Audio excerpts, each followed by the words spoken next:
Well, if you're planning an overseas trip, it's not such great news, but the fall in the Australian dollar in recent days is bringing welcome relief for embattled sectors of the economy like manufacturing and tourism. Today the dollar was up slightly, but at 93.8 US cents, it's a long way from its historic highs this year of around $1.10. The question is, will the lower numbers last? Greg Hoy reports. Currency confusion. The value of the little Aussie dollar, like the value of the molten gold it's minted from, is as confused today as the global economy.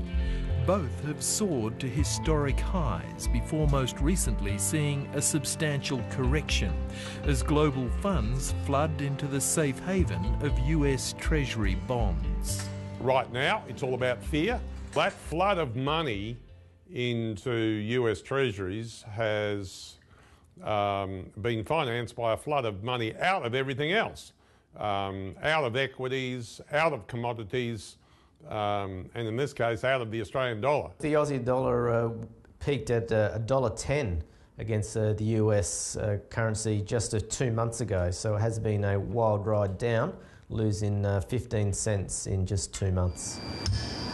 And much of gold's great 27% gain this year has been lost as global investors sought to bank their profits. But it's hardly as if fear of sliding back into a global recession has in any way abated. The economy is close. The recovery is close to faltering. We need to make sure that the recovery continues and doesn't drop back and that the unemployment rate continues to fall downward.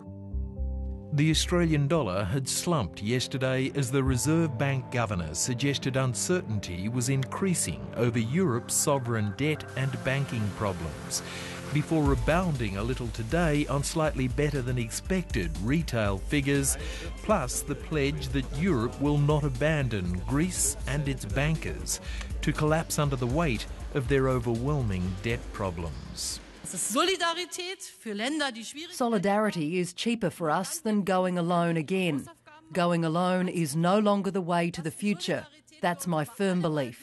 The European finance ministers, in spite of the incredibly slow way in which they proceeded, are setting about to reconstruct Greek debt on an orderly basis, really to take Greek debt off the market.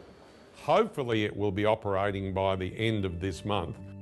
Meantime, this graph charts the dollar's rise and more recent fall over the past 3 months. It has been a nail-biting ride for so many sectors of the Australian economy, with many cheering the recent fall with welcome relief. Firstly, it will make it easier for Australian car manufacturers to fill their export order books. And secondly, it will make it easier for companies that are seeking investment from offshore parents to secure more investment in Australian technology, Australian jobs and Australian research and development. Look, it's certainly been a factor in Australian tourism being very weak. So we're certainly hoping that with this lower dollar we might see a bit of a return to the domestic market and hopefully not too much of a decline in the international, but it's so volatile at the moment. I think there's a good chance it'll go back up over parity anyway, but we will see that. I don't know that, of course. The dollar is just caught up in this huge world turbulence and turmoil and volatility, and whilst industry will welcome a more competitive currency with world demand in global uncertainty, I think it's quite worrying. So, place your bets. Where to from here for the Australian dollar and those so dependent on its trajectory?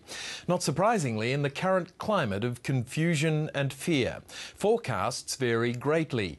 To understand why is to understand the crosswinds now driving the dollar's value, such as the outlook for interest rates, commodity prices, and the global gloom emanating from Europe and the United States economies. We think over the next month or so the Aussie dollars are likely to fall below 90 cents because of the deteriorating global economic outlook.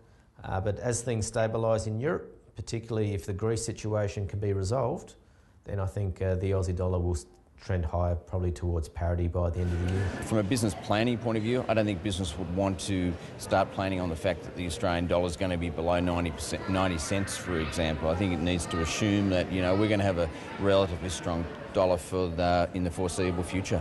Indeed, some think the humble Aussie dollar will again ascend to its historic high of around $1.10 US.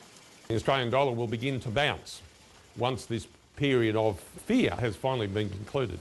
In terms of those very high commodity prices and the fact that our interest rates are still higher than other countries, we think that fair value in the Australian dollar is $1.10. In the end, of course, it's part guessing game, dividing optimists from pessimists as to how the gravity of global anxieties will play out. The dollar has always been a bit of a proxy for world risk, and I think that one of the issues will be how the whole world economy evolves. Now we have this fear-driven rush into US Treasuries, driven by a fear of potential Greek default, and the effect on the markets is now larger than after the actual Russian debt default of 1998. The base case scenario for business, they should assume that we're going to have a relatively strong dollar for the time being. As everyone says, it's very volatile. It's very hard to know where we're going to be in 3 or 4 months' time. Greg Hoy with that report.